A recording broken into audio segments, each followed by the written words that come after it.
नमस्कार। इन खबर में आपका स्वागत है। उत्तर प्रदेश में मैनपुरी, खतौली और रामपुर चुनाव संपन्न होने और फैसला आने के बाद अब स्थानीय निकाय चुनाव की बारी है। यद्यपि हाईकोर्ट से थोड़े दिनों के लिए रोक लगी है, लेकिन जल्दी ही ये चुनाव होंगे। दूसरी तरफ मैनपुरी में जो डिम्पल यादव को सफलता मिली, मुलायम सिंह यादव के निधन के बाद ये जो चुनाव हुआ वो काफ़ी चुनौतीपूर्ण था और उन्होंने अच्छे मतों से 2,88,000 के आसपास जीत हासिल की है। इस दौरान यादव कुनबे के लिए सबसे अच्छी बात ये हुई कि चाचा और भतीजा यानी शिवपाल यादव और अखिलेश यादव एक हो गए और उसी की बदौलत माना जा रहा है कि इतनी मार्जिन से इतनी अच्छी जीत हुई है। स्वाभाविक सी बात है, जब चुनाव में जीत मिलती है तो कार्यकर्ताओं का मनोबल बढ़ता है।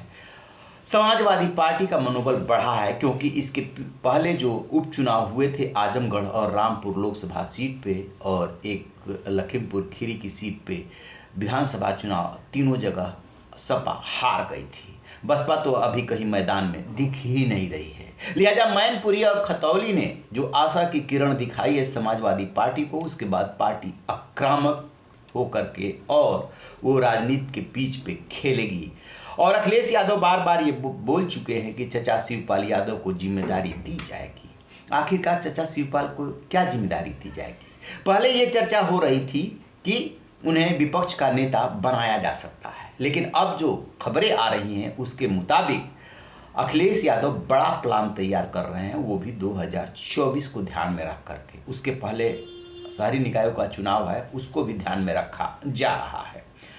जो पिछला विधानसभा चुनाव हुआ था उसमें पूर्वांचल में समाजवादी पार्टी को अच्छी सफलता मिली थी और माना यह जाता है कि जो छोटे छोटे दलों को उन्होंने जोड़ा था, जैसे कि अपना दल, कमेरावादी, लोक दल, सुभाषपा, प्रगतिशील समाजवादी पार्टी, महान दल वगैरह वगैरह, उसका इम्पैक्ट हुआ। ओपी राजभर तो ये दम भरते हैं कि यदि साथ नहीं आए होते तो पता चल जाता। अब खबर आ रही है कि चचा शिवपाल यादव को यही जिम्मेदारी दी जा रही है कि पूर्वांचल देखिए और पूर्वांचल में किसको कैसे जोड़ना है उस पर काम कीजिए। अब ओपी राजभर इसमें अपने लिए स्पेस देख रहे हैं और वो एक चैनल से बातचीत करते हुए बोल भी चुके हैं कि यदि शिवपाल चाहेंगे तो उन्हें फिर से सपा से जुड़ने में कोई दिक्कत नहीं होगी। उनकी शिकायत अखिलेश यादव से बहुत सारी है, लेकिन ओपी राजभर के पास भी अब बहुत ज़्यादा विकल्प नहीं है। तो चचा शिवपाल को क्या जिम्मेदारी दी जाएगी? पूर्वांचल तो देखेंगे, सभी दलों को, छोटे छोटे दलों को साथ में जोड़ेंगे क्योंकि अखिलेश यादव की भी ये प्रायोरिटी है। अब विधानसभा चुनाव में जो जुड़े थे वो सब छिटक गए थे, उनको एक बार फिर से लाने की जिम्मेदारी है और उनको ये बात आ रही है कि आजमगढ़ से इस बार चुनाव लड़ाया जा सकता है। यहीं पे शिवपाल यादव के लिए बड़ी चुनौती है। क्या वो ऐसी सीट है जहां से अखिलेश यादव, मुलायम सिंह यादव सभी सांसद रह चुके हैं, लेकिन धर्मेंद्र यादव अभी जब उपचुनाव हुआ लड़ने के लिए गए तो दिनेश लाल यादव निरहुआ ने उनको हरा दिया। तो आजमगढ़ में निश्चित ही बीजेपी जो है को सफलता जो मिली उससे वो फूले नहीं समा रही है, लेकिन वो जो क्षेत्र है वो समाजवादी पार्टी का वहाँ पे एज है, वहाँ पे समाजवादी पार्टी मजबूत है। यदि चचा शिवपाल यादव ये पार्टी को पूर्वांचल में सबको जोड़ ले गए और मजबूत कर ले गए तो वो बीजेपी के सामने अच्छी खासी चुनौती पेश कर ले जाएंगे और आजमगढ़ से यदि उनको लड़ाया जाता है, जीत जाते हैं तो उनका दिल्ली की राजनीति वाला रास्ता साफ हो जाएगा। जसवंत नगर उनके बेटे आदित्य यादव को दी जा सकती है।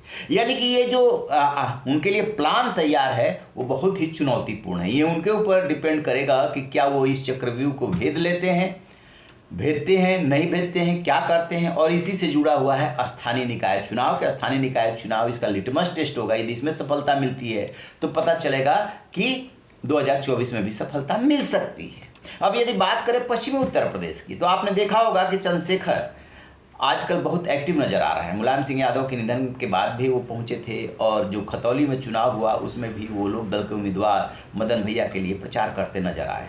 तो प्लान ये भी तैयार हो रहा है कि बहुजन समाज पार्टी यदि कमज़ोर हो रही है तो चंद्रशेखर को भी जोड़ लिया जाए। पिछले विधानसभा चुनाव में जोड़ते जोड़ते वो नहीं जोड़ पाए थे अखिलेश यादव उनको, क्योंकि शर्तों को लेकर के दिक्कत हो गई थी।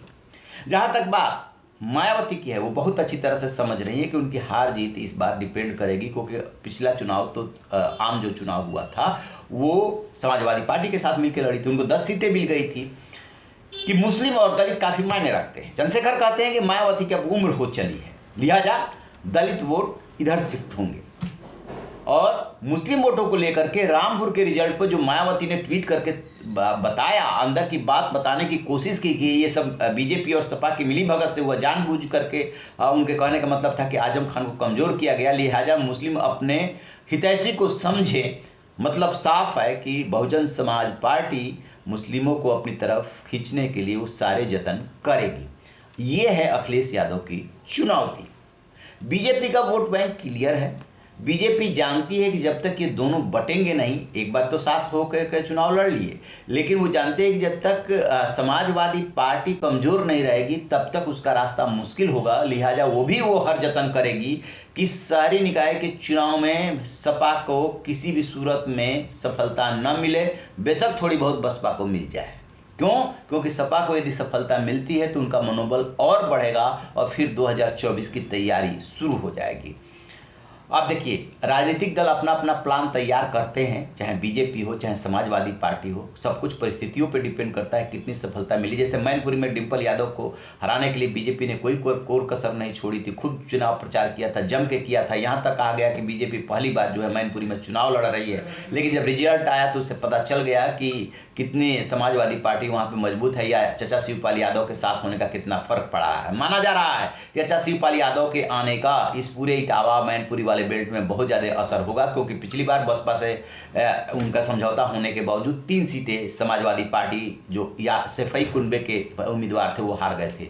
धर्मेंद्र यादव हार गए थे बदायूं से, और इधर जो है फिरोजाबाद से हार गए थे अक्षय यादव, और डिम्पल यादव कन्नौज से हार गई थी। और अब जब चाचा शिवपाल जुड़े तो फिर जो है मैनपुरी में डिम्पल यादव को सफलता मिली। तो देखते हैं आगे आगे होता है क्या। रहिए ना बेखबर, देखते रहिए इन खबर। इन खबर चैनल को सब्सक्राइब करें।